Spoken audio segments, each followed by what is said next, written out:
Donc ces enfants étaient diagnostiqués sourds à la naissance. Vous savez que lors d'une naissance, les enfants et les nouveau-nés ont une batterie de tests. Et depuis quelques années en France, la surdité est quelque chose qui est testé chez tous les enfants. Et ces deux enfants ont eu la particularité d'être nés sourds. Donc qu'est-ce qui s'est passé exactement chez eux? C'est le chemin vers le cerveau qui est non fonctionnel, et notamment les cellules ciliées qui sont dans la cochlée, qui ont pour but de transformer, j'allais dire, l'onde acoustique qu'on entend en un signal électrique. Donc sans ces cellules ciliées, les patients ne peuvent pas entendre. Et c'est ce qu'on fait au quotidien. Le but, c'est de développer des implants cochléaires, et les implants cochléaires est le seul dispositif qui permet de réhabiliter les surdités sévères à profondes, comme pour ces patients-là. Dernier point qu'il faut dire en France, c'est qu'il y a un enfant sur 1000 qui naît sourd profond. Donc en fait, c'est une prévalence qui est très très forte. Et grâce au dépistage néonatal de la surdité, qui est fait dans toutes les maternités maintenant, on a la chance, et ces patients ont la chance, d'être appareillés et de suivre un cursus complètement normal dans des écoles, pour 70% des cas, non intégrées, donc des écoles normales, comme les enfants qui sont normaux-entendants. Et ça, c'est vraiment une chance extrême qu'ils ont au quotidien. Donc dans tout ça, on est la société qui s'appelle Oticon Médical. Je vais vous faire un historique, je vais vous expliquer où est-ce qu'on en est, où est-ce qu'on va et comment on se situe par rapport aux concurrents. Moi, je m'appelle Benjamin Braga, je suis en charge de la partie Clinical Operation. Donc, c'est-à-dire que je m'occupe, de point de vue clinique, de la formation de toutes les filiales dans le monde à l'utilisation de nos produits. Et j'ai un parcours particulier puisque je suis ingénieur de formation. Je suis rentré en 2008 dans la société et j'ai fait 4 ans en recherche et développement. Ensuite, je suis passé sur le terrain au commercial pendant 8 ans, commercial France. Et maintenant, je m'occupe de ce service-là chez Oticon Médical.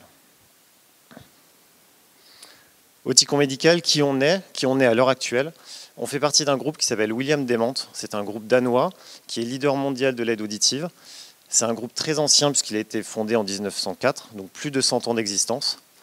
Et ce qu'on aime chez William Demant, en tout cas nous, c'est qu'il y a énormément de personnes. On est 14 000 employés, on fait quasiment 2 millions de chiffres d'affaires, 2 milliards de chiffres d'affaires par an.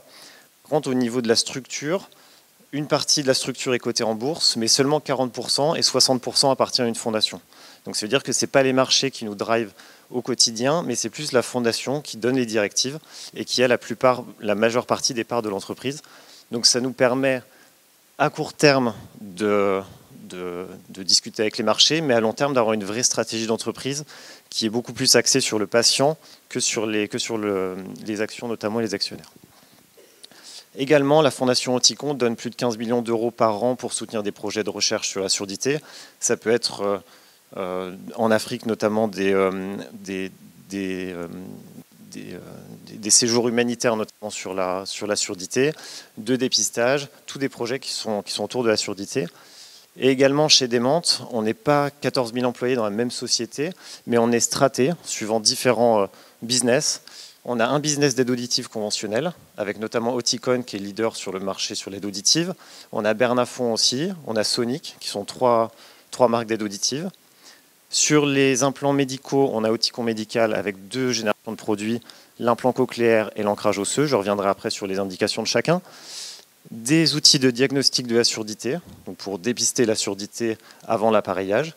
Et ensuite, tout ce qui est personnel communication. Vous connaissez sûrement Sennheiser, qui fait des casques grand public. Et on s'occupe de la partie plus communication professionnelle de ce groupe-là. Donc on peut dépister la surdité, on traite la surdité de manière conventionnelle avec les aides auditives. Et si la surdité n'est pas appareillable de manière conventionnelle, on passe à la partie médicale. L'historique de la société, ce qu'il faut savoir, c'est que l'implant cochléaire, c'est une innovation française qui date de la fin des années 50, où en fait à Paris a été mis le premier implant cochléaire qui était multicanal, donc avec plusieurs électrodes mises dans la cochlée pour pouvoir stimuler le patient. S'en est suivi des innovations majeures et notamment la création d'une société que les plus anciens d'entre vous connaissent qui s'appelait MXM, où MXM faisait des implants cochléaires. Et en 2006, ça a été décidé de séparer l'activité implant cochléaire de MXM et donc a été créé Neurelec, où on a développé des produits au fur et à mesure. Et en 2013, on a été intégré au groupe William Demant sous le nom d'Oticon Médical. La société MXM a été créée dans le début des années 90 et a toujours été à Nice ou alors sur le bassin sophipolitain une fois que les locaux avaient besoin d'être agrandis. Où est-ce qu'on est maintenant? Le siège social de l'entreprise est au Danemark, près de Copenhague. C'est là où sont toutes les activités, notamment d'aide auditive, de développement. On a un site qui est en Suède, qui est le berceau des aides auditives en ancrage osseux, je reviendrai juste après dessus. Et on a Nice qui est le berceau des implants cochléaires du groupe. Et il y a toujours eu la volonté, malgré le rachat, de laisser le groupe et laisser les technologies sur le bassin sophipolitain, puisqu'on est une vraie société à la fois de design, d'ingénierie, mais aussi de production, avec plus de 250 personnes maintenant qui y travaillent. Alors, Oticon Médical, je vous ai parlé de 2 générations de produits. Il y a plusieurs types de surdité chez les patients. On a des surdités qui sont type aérienne, qui sont légères, moyennes, qui peuvent être appareillées par des aides auditives conventionnelles. Mais on a aussi des surdités un peu plus complexes.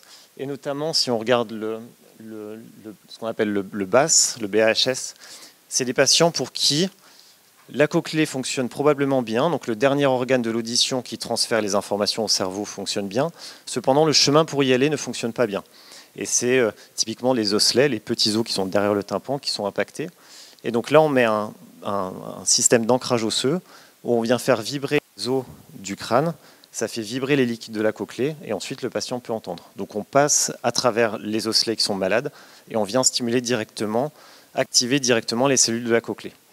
Et chez certains patients, ces cellules de la cochlée, et notamment chez les 2 jumeaux qu'on a vus, ne fonctionnent pas. Donc le transfert de la partie mécanique à la partie électrique du nerf auditif ne fonctionne pas.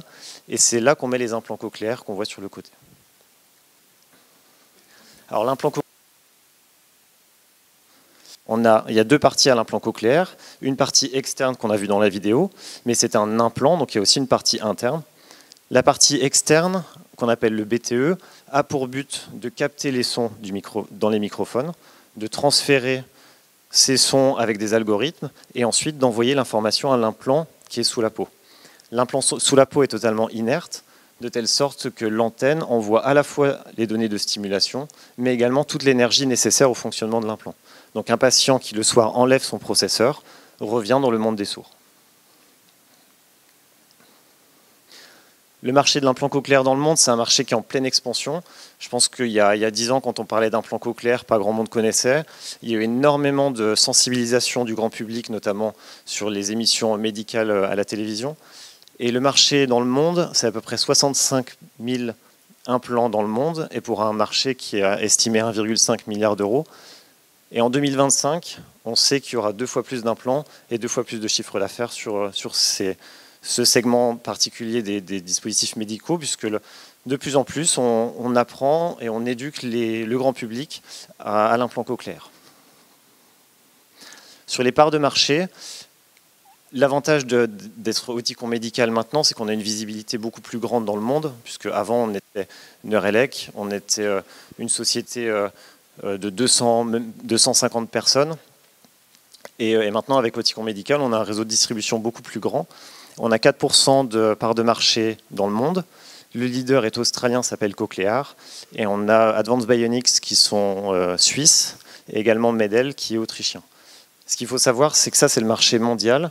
En France, vu qu'on était basé en France avec MXM et Neurelec, on a plus de 25% de parts de marché. Donc on est très bien situé sur le marché français et le marché européen. Et sur Sophia, on a plus de 20 000 patients. Donc 20 000 patients qui ont été implantés avec nos différents systèmes. On a plus de 220 centres dans le monde qui utilisent notre dernière génération d'implants. Moi, ce que j'aime beaucoup dans cette slide-là, c'est ce qu'on voit sur l'évolution des employés au sein de la société. Moi, je suis arrivé en 2008. Donc en 2008, j'étais le 50e embauché. Et au fur et à mesure, on a continué à embaucher et à investir énormément dans tous les départements de la société. Et maintenant, on est en 2019 et on est plus de 250 personnes. Donc en 10 ans, on est passé de 50 à 250 personnes. Donc une vraie success story humaine à la fois aussi, cette société. Beaucoup de gens aux opérations, plus de 40%, puisque c'est un site de fabrication. On est le seul site de fabrication des implants cochléaires du groupe et dans le monde. On ne fabrique pas les processeurs sont fabriqués en Pologne. Par contre, la partie implant en salle blanche est fabriquée chez nous. Et vous avez la répartition homme-femme. Et l'âge moyen, c'est une société qui est assez jeune, puisqu'on est 38 ans de moyenne d'âge. Alors un implant cochléaire, c'est un dispositif de classe 3, donc un dispositif médical classe 3 actif, donc on est extrêmement réglementé et on suit des normes très très importantes. Tout ça pour dire, ce qu'il faut retenir de cette slide-là, c'est à la fin, c'est qu'en fait on a une obligation de support.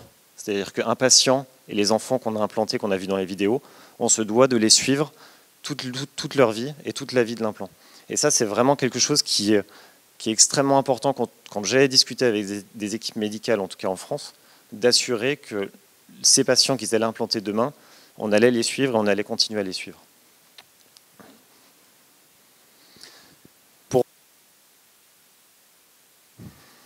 Pour rentrer un petit peu plus dans la technique, pardon, sur Sophia Antipolis, je vous ai dit qu'on était un centre de fabrication, mais aussi on est un centre de développement et on a développé énormément d'expertise sur tout ce qui est stimulation nerveuse de manière générale. Et pour ça, justement, pour ce centre d'expertise, on a beaucoup d'ingénierie au sein de la société. On a développé aussi de l'expertise forte sur le signal processing, donc le traitement du signal des aides auditives. Je ne vais pas vous faire la liste. Ce qui est aussi important à la fin, c'est la recherche clinique, parce que l'activité d'implant cochléaire est finalement assez jeune quand on regarde le développement des activités, et on continue à apprendre sur le corps humain et comment il fonctionne, et ça on le fait en partenariat avec des équipes cliniques, donc des équipes médicales, mais également des centres de recherche qui sont un peu partout en France et dans le monde, et des labos de recherche. Et sur les synergies qu'on a retrouvées avec Demant, je pense que c'est sur cet accompagnement au long terme des patients, c'était important qu'on trouve un partenaire industriel fort pour notre développement futur. Et effectivement, avec Demant, la société, la holding, avec plus de 14 000 employés présents dans le monde, on a un partenaire financier, j'allais dire, comme on pourrait l'avoir, mais un vrai partenariat technologique aussi, puisqu'ils font plus de 1 million d'aides auditives par an, donc ils connaissent tous les aspects de la production. Ils connaissent également tout ce qui est en bas à gauche, tout ce qui est wireless aussi. Ils sont en pointe sur les activités de wireless. Et nous, on peut récupérer énormément de choses dans le développement de nos produits et le développement futur. De ce qu'on peut faire en production. L'implant cochléaire, c'est très petit, parce qu'en fait, la partie implant, c'est un disque qui fait 30 mm. Et dans ce disque-là, on va intégrer beaucoup d'électronique, de la microélectronique aussi, avec une puce de stimulation qui est faite chez nous, qui a été développée chez nous, effectivement, et la salle blanche qui fait justement ces implants cochléaires sont également équipés de machines de précision pour la découpe des électrodes, qui font 0,5 mm de diamètre, donc extrêmement petit. Et tout ce qui est assemblage est fait à la main, en fait. Et donc ça, c'est assez particulier aussi dans l'industrie. On développe à peu près 2500, on fabrique 2500 implants par an à peu près. Et quand on parle avec nos partenaires d'équipe clinique qui ont été voir des mastodontes comme Cochlear, qui est le principal concurrent, qui a 50% de part de marché, donc plus de 30 000 implants, c'est une activité qui, eux, dans la production, font aussi à la main. Donc beaucoup d'activités manuelles. Donc on passe énormément de temps en production à faire en sorte que les opérateurs et les opératrices fassent les implants de la meilleure manière et leur donner au niveau ingénierie toutes les possibilités pour le faire de manière routinière et extrêmement précise. Je vous remercie pour votre attention. Je pense qu'on peut remercier aussi Toyota de nous inviter ici. C'est un super centre, en tout cas, qu'on ne connaissait pas, en tout cas pour ma part. Et je trouve ça vraiment très bien de pouvoir parler d'implant cochléaire, puisque ça révolutionne la vie des gens, des enfants et des adultes. Donc merci beaucoup pour votre attention.